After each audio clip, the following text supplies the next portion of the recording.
I'm gonna hit record and we'll just talk. Okay. So, thank you for doing this. And I don't even, at first I was like, hey, why don't we just talk about the journey, right? And then all these thoughts keep coming up, like, because it was like, we were normal people before we became psychic, right? And so there's this whole thing about, I don't know, I just, it's just this, I started, thinking even deeper and being in the transformation industry and in coaching and stuff like that. And I feel like it's, they say it's one of the top growing industries because to like 2020, right? It's one of the biggest growing industries. And when I think of it on like the bigger level, it's like, does that mean that everyone's getting more and more intuitive, and because we're all digging into ourselves, and like there eventually will be no separation between like, like, what are your thoughts on that? And it's interesting because I was born psychic, right? Like I didn't choose this. I didn't go looking for it. Mm-hmm. It came to me, and then I wanted nothing to do with it. But when I was 25, I had this incredible vision that lasted, several sort of phases of this vision, lasted almost 3 weeks, where I think I mentioned to you, I got to meet and walk with Archangel Uriel. Oh, no. Oh, Cool. Yeah. And Daniel from the Bible. All this weird stuff happened. And in these visions, and some of them were when I was asleep, some of them were when I was awake. Wow. And I wasn't really sleeping that much during this time period. There's like a 3-month time period. They had me in massive study mode. And at 25, they told me and gave me this vision about what I would consider the end times. Mm-hmm. Okay. And everything with spirit symbolic. So they had to kind of explain things to me. And the best way I can describe like the part that really pushed me into knowing at some point I was going to have to do this job, mm-hmm. was in the vision, there was like this big darkness and people were running for, those turnstiles at Disneyland. Mm-hmm. So there's a big turnstile, and on the other side, it was all light and bright and beautiful, like what Earth should look like without a bunch of buildings. Beautiful, pristine, the water was clean, and they had already walked me on that side. But then this pivotal dream and vision, this darkness was moving across the land. And millions of people were running for the turnstiles. And you had to make it through the turnstile to get to the other side. Well, when the darkness almost hit it, people were trampling over old people, children. It was horrible. And I literally was throwing people over the turnstiles into the light. And when I came out of those visions, I was like, why would you show me such a horrific thing? And they said, when things are going to shift, it's going to get really dark and you're going to have to step in. And that was fine. And they left it there for 5 years. And then finally, when I hit 30, it was like, okay, it's time to step in. And I didn't know what that meant. I'd been doing, I've been psychic my whole life and done readings for people I knew, but not like you would think. Do you know what I mean? Yeah. So tell me about that. So that was one of the big things. What was that pivotal moment for you to really step into it? Well, they had warned me for those 5 years. During that 5-year time period, they kept saying, you're going to Colorado. And I'm like, no, I'm not going to Colorado. I did a whole video on it because it was so like against what I wanted, my free will. Right. I had already made a commitment, and they kept like reminding me, you made a promise you would use your gift and you would do what we asked. I was like, okay, fine. So everything got stripped away in 24 hours. Literally, my relationship, all the money I had in the bank, everything got stripped away, my business. And then they said, are you ready to go? And I was like, are you kidding me? Right? I don't want to go to Colorado, but I went. And here I am on the same property they brought me to. Wow. So I didn't know I was going to be doing readings though. I just followed them. They said, you have to go now. And when I got here, I didn't know what I was going to do for work. I'd never been here. I literally rented the place sight unseen. Wow. Yeah, got here. And then I said, what am I going to do for work? I checked the paper. There was no marketing jobs above $10 an hour. And I didn't even want to go back into marketing. I'd been running a horse training facility, and I only had 2 horses out of my 8 that I brought with me. And I said, do I train horses? And they said, no, you're going to give readings. And I was like, for what? Like, you can't make a living at that. But I did, instantly made a living at it. And so I knew, okay, there's something to this. So what spirit, to answer your question, long way around, what spirit has shown me throughout the last, and it's been 16 years now, is that people are awakening. And that's different for different people. There's different levels of awakening, right? And we all have psychic gifts at one level or another. We've just tuned them out, or we've never learned how to operate in them. So yeah, people are getting more empathic. If you notice, I wrote a whole article on this, and I never even posted it or published it. There's a rise in narcissists. Well, the rise in narcissists is happening to balance out the rise in empaths. Right. There's always got to be a balance.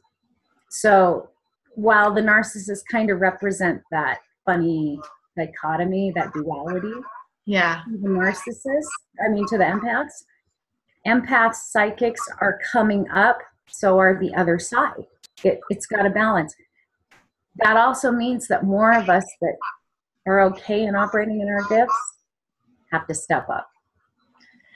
Yeah. So I love that, because I've had so many conversations over, I'm surrounding myself with so many people that are really trying to step up, right? And make a living out of it. And it's like, when we had our conversation last week about being a really clean vessel and being really clean, like what do you recommend for people to continue? Like, if they're not making money and this is where I'm kind of, I can have a sharp tongue, like if you're not making money, then you're not working on yourself. Bottom line is what I would say, so dig even deeper. What would you say? I think that's a big part of it. Like when I train up psychics, and I've been doing that now for the last probably 14 years or longer, it's a matter of clean your filters. Like we all have filters that have colored our experience, right? In fact, there was a point when I first started teaching my psychic class that I required the people that took it to take my 30 days class, because that clears you, cleans you. Like in order to get your ego in check, understood, before you go out and be a psychic. But then it came about that a bunch of people that were already operating at a psychic capacity wanted to really get full training. So I said, fine, come. But inevitably they'd end up in my class anyways after, because they realized I've got all this stuff that keeps me from seeing clearly, that keeps me from operating clearly, and then it affects their business, right? We can't, I got to tell you, like the first year I was doing readings, I had a bunch of triggers. Like it's really hard to have an opinion or a judgment when you're first starting out doing readings. Like married men was one of my things. Married men or women that were messing with married men. One of my big triggers, because I've been cheated on. Right. So now I have all these clients coming to me asking me about the guy who's married, and I'm like, you're kidding me. And then I've got spirit whispering in my ear, you can't judge this. Remove your filter. This is the first time you're hearing this. Just read the situation. And so if we can't do that, or we can't even see beyond our filters, we can't get to the deep stuff that really is going to shift and change lives or heal people. Yeah. Allow for them that space to heal. So yeah, it's really important that we work on ourselves. And the only way you're going to make money at this job is if you're doing it in alignment with your higher self and spirit. Otherwise, they've told me over and over again, as quick as you got your gifts, it will be removed from you. I'm always under that threat. Yeah. Always under that threat. Yeah. So I love what you said about the judgment. And so one of my favorite things is just judgment and discernment, right? Like, how do we know? You know, how do we know? Like, as I grow into my gifts, I'm like, I just get a funny feeling about that person. Am I judging them, or is it my gifts? Like, I don't know. You know, so how do you know? What, Okay. you know? Right. So judgment comes from the mind, the ego, right? Judgment comes from a place of saying, I have an opinion or I have a belief, whether it's true or not. Where discernment comes from is this, and there's only two ways to look at it, like when you're discerning something. Is this coming from light, highest good, spirit, or is it coming from ego?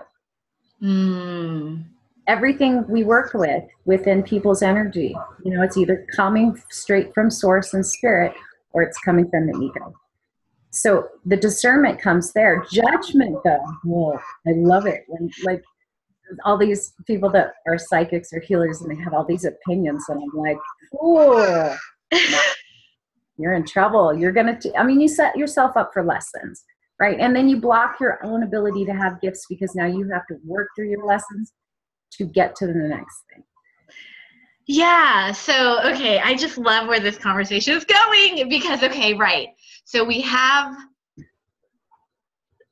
what did you just say right now? Like something about, you know, like people who have judgments and things like that. It's like, so then the next thing is, as I continue to strive to be a leader in a leadership role, they always say leaders take a stand. So it's like, what do I stand for? That doesn't sound like judgment, you know, like it's really like, for me, it's all about love. But at the same time, I just, you know, so I just, the inner turmoil that I have, I can only imagine that other people do it too. Okay, and I will be perfectly honest with you because I've had a radio show, I've been really outspoken about some things in the industry. Yeah. Not everybody is walking in the light. And here's what always bothered me, and still kind of, I have a few triggers surrounding it, but because of I know what time period we're in on this planet. Really, I do. And Spirit really had to work on me on this. There are some people out there who have a huge following, thousands of people watching my videos, listening to their stuff. I'm trying to be nice. To their stuff, right? And they're claiming to be psychic and they're claiming to channel spirit. And reality is they're not. They're taking other people's information, they're repackaging it, and they're saying, I got this and I'm channeling it. And they're not. So I'm really against lies. And the fact that many thousands of people are following them, and I struggled for a long time to get a following on social media or whatever. Spirit said, first of all, you didn't market yourself for how long? Like until the last year or two. You didn't even market yourself. So who are you? Secondly, everyone resonates to a different teaching, a different person, right? Right. Those who aren't ready for truth, who can't hold the higher vibration, are going to resonate to the people who aren't teaching or giving readings from or healing from the higher vibration. So it has to be okay. So the numbers, when you look at the level of the numbers, oh, they have 20,000 followers. Oh, I only have 1,000 or 1,500 or whatever. Yeah. Well, what's the bigger number on this planet right now? Most people are still not able to face themselves, face the truth. So of course, this one's going to be higher, and it's okay. Yeah. Got to be okay. I love that. I love that. So you don't judge it then. Then you go, oh, so you're just showing me. This is where water seeks its own level. You know what's so funny is you just posted something about comparison too. Literally. Mm-hmm. I think it was today. It was today. Yeah. How perfect. But so we watch the industry, don't you? I do. I do. Yeah. Who's putting it out there? Who's getting followed? It's good for me to know, for confirmation for what I get in meditation and what I get when I'm, talking directly to my guides and to spirit. It's good to know where we're at. Yeah. It really is. And those who are meant to follow will follow. It's an interesting thing to watch, but you can't judge what you're doing based on that. You can, in fact, judge what you're doing on how many people are coming to you. Are you bringing clients? Are people attracted to you? Are they happy when they leave you? Are they healing? Are they uplifted? That's how you judge that. Yes. Yeah. So on my journey, I've learned from lots of different teachers, and for the longest time, it was like, and I know with everyone who comes in and out of your life, they come in for whether it's a period, a reason, a period, a season, whatever. I mess that stuff up all the time, right? So I get that. And as I keep growing, it's almost like I'm also really well aware that I start to meet the teachers and the teachers that I need to for the next level. But how do you discern? Well, see, this is just fear talking, because you're always given what you need, right? So don't discern, just, like stay with your feelings, right? What do you feel? Well, we should always discern. Okay. Honestly, we should always discern. And people are going to come along your path at the right time. The question is it a lesson? Or is it for you to learn from them as a teacher? People ask me, in fact, you did it. You said, well, you having a special, should I call you? And I told you the same thing I tell you. I can't tell you that. Only your intuition can tell you that. And people ask me all the time, and I could be one of those psychics or coaches or whatever that says, oh yes, you should call me. No, you decide, because I'm not taking responsibility for your choice and your decision. Right? Never will I do that. And that's part of the depersonalization. Yeah. Of being a healer, being a psychic, we have to operate from a place of, I'm just here to channel it. People are amazed because I used to have a really, is it photographic memory? I always want to say photogenic. I have a photographic memory, used to, back in my 20s and early 30s. And now I'm 49. So after years of doing readings, I was surprised how at the end of the reading, I literally could not remember what I said to that person. People will come back and, do you remember you said? And I'm like, I have no idea. I've talked to literally over 35,000 people in the last 16 years. Yeah. Just client base, right? That's a lot of people. Yeah. I don't want to remember your garbage. No. But when they call and they ask about a situation, it's funny how spirit will bring it right back to the same conversation. So then too, oh, this is spirit. This isn't me. It's just up to me to get out of the way. I don't know if this happens to you. It happens for a lot of us that are good at channeling, and I bet you it does happen for you. There's this thing that happens where literally when spirit starts to come through, your entire body heats up. Yeah. To the point where you feel like, oh my God, if I don't drink some water, I'm going to dry up. But that's the side effect of being psychic and doing channeling and reading and healings, is it dehydrates your organs. Literally dehydrates you. So you have to drink a ton of water. But when it's happening, it's almost as if I'm watching a conversation and hearing it for the first time too, as it's coming out of my mouth. And if you think too hard about it, you really start to get too analytical, and then the connection cuts, right? Yeah.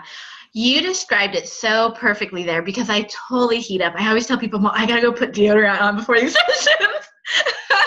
But I start to get hot, and then I can't remember anything anymore. I used to be great. And I just say, I'm really super present. Like, I'm not going to remember.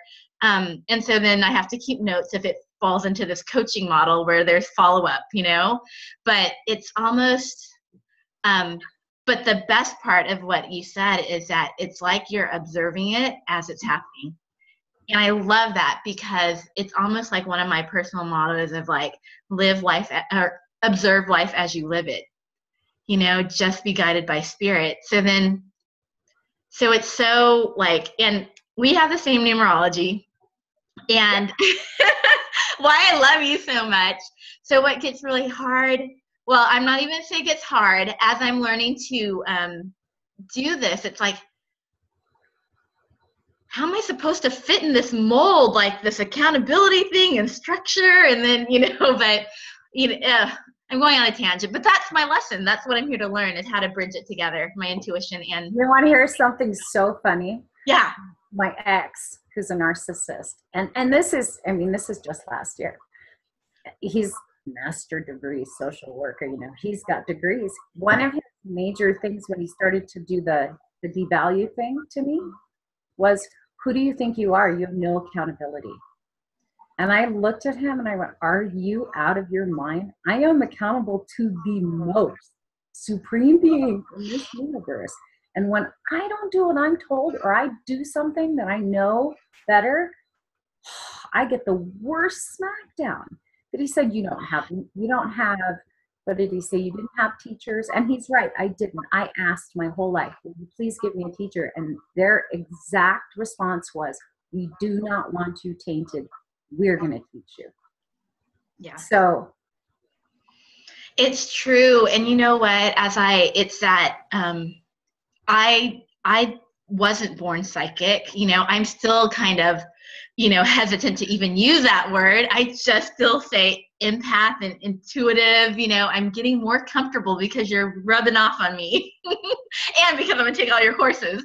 But you really do, like, you get the life smackdown, and I got it in the sense of rocking on a toilet and like panic attacks and 4-month stress leave, and so do you think those big moments are always a moment, always a sign? And I know always is, so you shouldn't use always for anything, but it's like huge sign, wake up call for a lot of people. So if they're running up on something like that, like, they need to stop and really listen.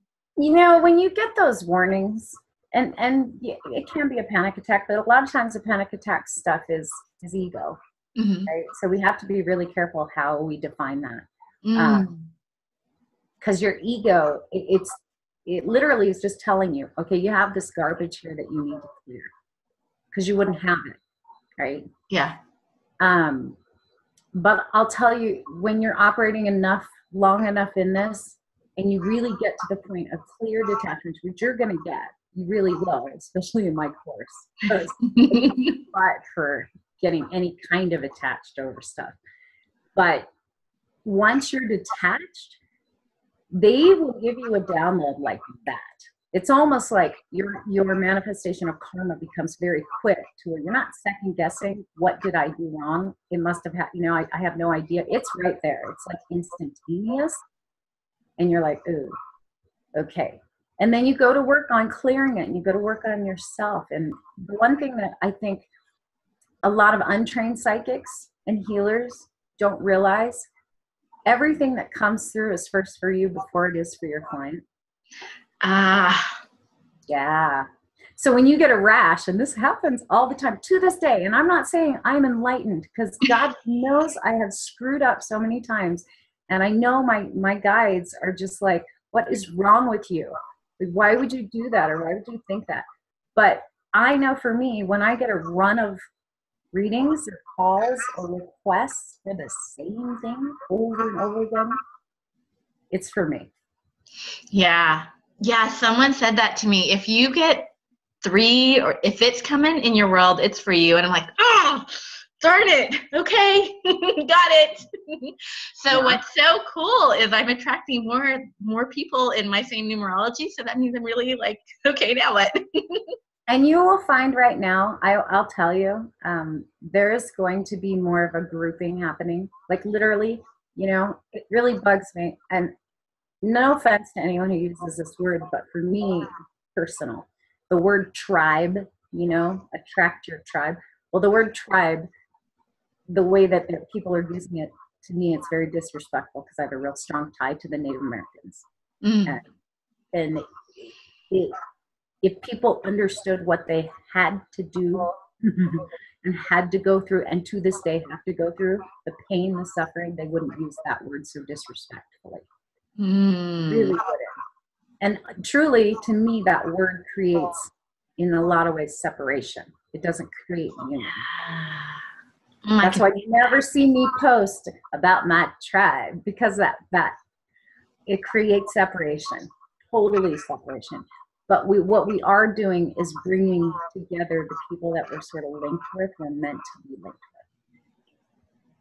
to get our jobs done. I mean, this is all about, we all have that are called, not everyone that has gifts is called forward the same way like you or I or whomever.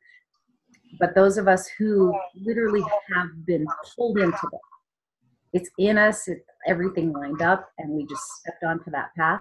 Mm-hmm. The right ones are being brought together. And it's like, Spirit has shown me, and I keep doing this because it is like that. It's like a braid. People are being braided together for a reason, to help each other. Yeah, I love it. I could talk to you for days. Dave and Dave. I'm just going to move to Colorado just because, you know, I have a brother out there that I haven't visited ever. There you go. Wait till the snow's over. We can't even get out of our driveway right now. Yes, definitely. I will definitely wait. Wow. Okay. Well, I don't want to take up too much of your time.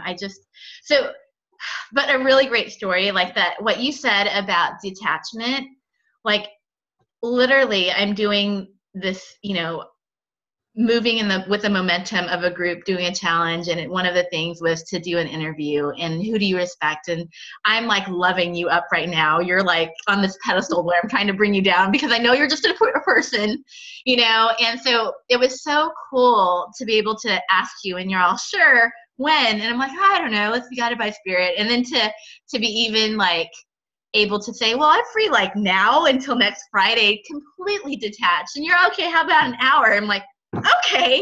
So it's like really great, like validation about the minute you detach from anything, it shows up, you know, and it happens faster and faster for me.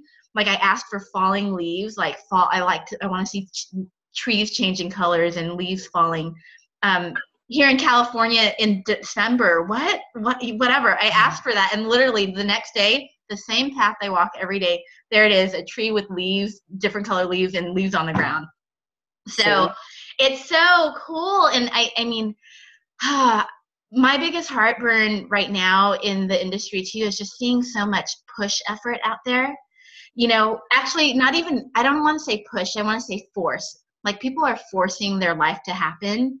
Like I think there's a subtle difference between like pushing through versus forcing. You know, it's almost like a peaceful push. It's almost like an oxymoron or something. But I would love people to just relax into their life, you know, and my biggest mantra, my biggest thing is surrender, surrender, surrender.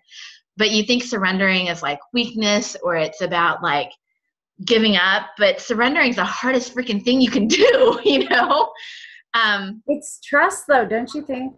Like it really is. Like if you're going to make something work in business or in life, and you're working and walking in spirit, literally, that's what your desire and your intention is. You put it out there, you sit back, and you just watch the opportunities come, and then you take the ones you want. This is why, like, I jumped on with you because it's so funny. Last week, the week before, because I'm doing this launch, you know, I told my guides and the universe, I said, okay, well, I know I need to get back on the radio, but I also don't want to just be on my show. I want other people to come to me and you know, help promote this, because this isn't my thing. They gave me this information. They told me to teach it.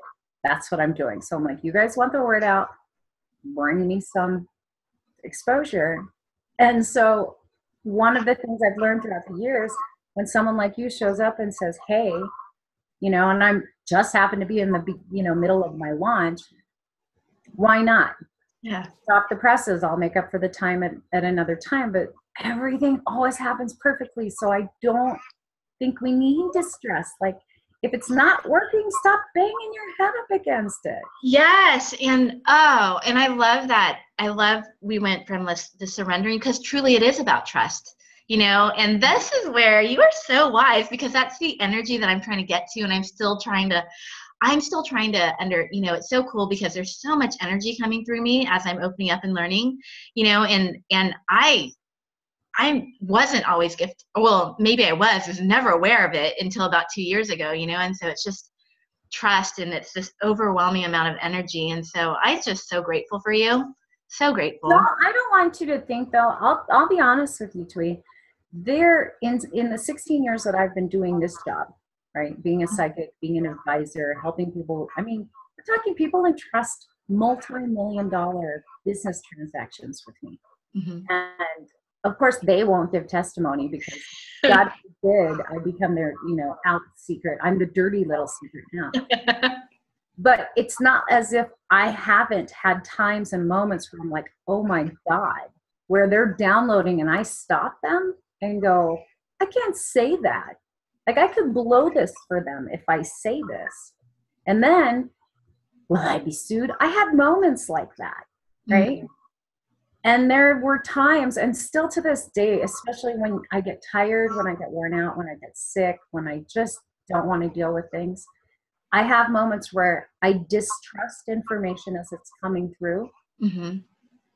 I think that's a natural part of this job because we're not operating on the rational mental mind. We're not operating on that mental frequency. We're operating from a very heart-based intuitive frequency, and it's information coming through us that we aren't necessarily able to control, right?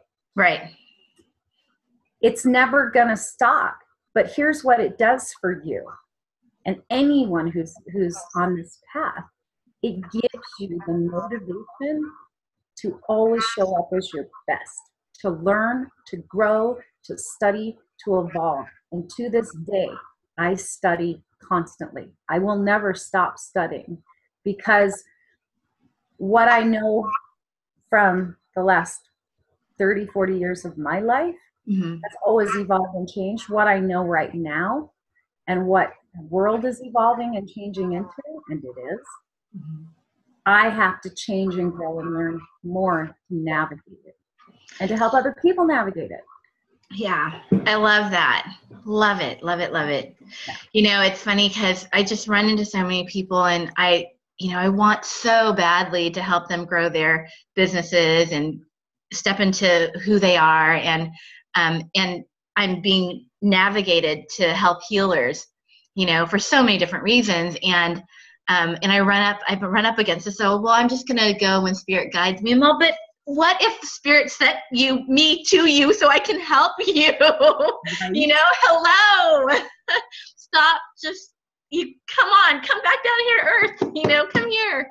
So, always a student, always a teacher, always learning and growing, and just love it. Thank you. And I got to say this because they won't let it go. Like, there's that competition, that thing, because you talked about it in a post you put up. Mm-hmm. And it's so funny, since you put that post up, suddenly, and I've never had much of an issue with it. Yeah, I've had people like have that issue with me, but I don't have an issue with it at all. Like, I don't believe that we can compete. Right. Not in reality. It's an illusion. It's an illusion, not real. And if you are engaging in competition, and I'm not talking about running a race, I'm talking about this business or any other business. If you honestly think that you have to compete with people and you have to find what's wrong with the way they do it, or you got to make yourself better than them, and it's been hitting me in these groups, right? Unfortunately, I've had some funny people comments or trying to find a weak spot in me to attack. If we go about our businesses, when our business is going about helping people through spirit, you've just now removed yourself from that energy. You've unplugged. You literally unplugged, because what you're saying now, and I will never take this for granted, the same information I get is from the same source that you get yours. There is no better. Like, you're not better, I'm not better, I'm not worse, you're not worse. We are all the same. So if you're going to cut me down, guess who you're talking bad about? It isn't me. It's them. It has nothing to do with me. I just happen to be a good empty vessel. Like, I tell people all the time. In fact, oh God, I got to tell you this story. Back when I was 25, during those visions and all of that, it was a really weird, hard time in my life. And they had sent me to this group of fundamental Christian churches in the area we were living, and said, you need to deliver this message. And it was an intense message. It's of things that were going wrong within the church. And I remember sitting in front of this elder board. Now at 25, I look 12. Like right now I'm 49, Right. I look like I'm in my late 20s, right? Yeah. So this elder board, all these old stuffy people were like, who are you to deliver a message from God? And Spirit took over my mouth and said, God used a jackass to get across to Paul. You think he can't use me? I was like, oh, but that's the truth. So literally, we are all just jackasses. And it's wrong to keep telling everyone that we're better than or to compare. Because really, you put two jackasses side by side, they're still jackasses. Right? I love that. Yes. I'm just a jackass. Apparently a really good jackass, because you keep choosing to use me, and I'm always astounded at it. And I'm not better than. It's just, I think a lot of our job is about being humble. Yeah. And not taking credit for what's not ours. Yes. So that's what it is. So it's like this crazy, like slippery slope, catch-22, because here's the problem though. Like, at least we're not all walking in the same light, right? Not everyone's there. So then is it discernment? Is it judgment? How do you really know what's Does it matter? Here's the thing. Who needs to come to you? No one will be able to stop. Like the Bible says, what God puts together, no man can tear apart. So who needs to come to you will come to you. Who needs to come to me will come to me.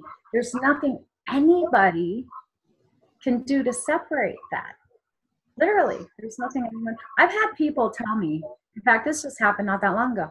I've been on your website repeatedly for 2 years. And for whatever reason, it kept popping up. It kept popping up, and your face kept popping up. And it's been 2 years. And now I want to work with you. But they were not ready. And it's not up to me to pull them to me. Just come when you're ready. If you're not ready, I'm good, honestly. And if you're not going to answer the call, Spirit inevitably brings somebody else that will answer that call. So in this business that seems so, I hate this word, woo-woo. Yeah. In this business, you have to understand, if you're not drawing people to you, it isn't because they aren't being drawn to you. There's somewhere that you're out of alignment, that they can't get on that path directly to you. I love that you said that. Okay. Right? Yes. And it's true. It's true. And so when we wrap it back into like marketing and stuff like that, if you're pushing and using words that aren't your own and you're not in your authentic self, you're completely out of alignment, you know? And I've seen it, like people keep saying, Thuy, how did you get so many people in your group? Or how are you getting clients? I'm like, well, it's not great copy. I just say this, but it comes from this space, the heart space. And that's where it comes from, you know? But I did have to ask. I did have to invite them. Yes. I did have to do something, you know? You have to show up. I mean, yes, you have to be visible, and you have to, and not all of your visibility is going to be accepted or liked or whatever. Yeah. But the fact of the matter is, the ones who need to see you will notice. The ones who don't, they'll just pass right over you. And that's okay too. It's funny because my group's fairly small, right? But I get requests to join my group. I check every single person out before I let them in my group. Wow. I don't allow just anybody into my group. I literally will tune into Spirit. I'll go to their Facebook profile. I check their energy out. And if there's anything there that's going to interfere with the harmonious nature of that group, I block them out. So they can't even come back. And that's probably, a lot of people would say, well, that's stupid. I don't think so. No, because then, I may have a ton of people, but only a handful engage, so it doesn't matter, so I love it. What does matter is that, because then there was something very disruptive the other day, but again, my lessons to learn to be, however my lessons to be a better leader. So. But you know what? But what makes a leader, Thuy? This word is something that really gets to me with people. Okay, because there is celebrity and there is leader. Which one do you want to be? Yeah, I want to be a leader. I don't care about celebrity. I don't care about ego. How do you lead? With integrity and by example. Exactly. By example. You can only lead by showing people how to do something. But you're not there pounding them over the head with your offers, your this, your that, and telling them how they need to do it. Yeah. Yeah. I love you. Oh I'm sorry. I can't handle. There's so many things about that side of the business that I have to literally just ignore. Or if it does trigger, then I have to clear it or do Ho'oponopono on it or whatever on it, because it's too worldly. That's the world. That's not spirit. Oh, Bernadette, you're amazing.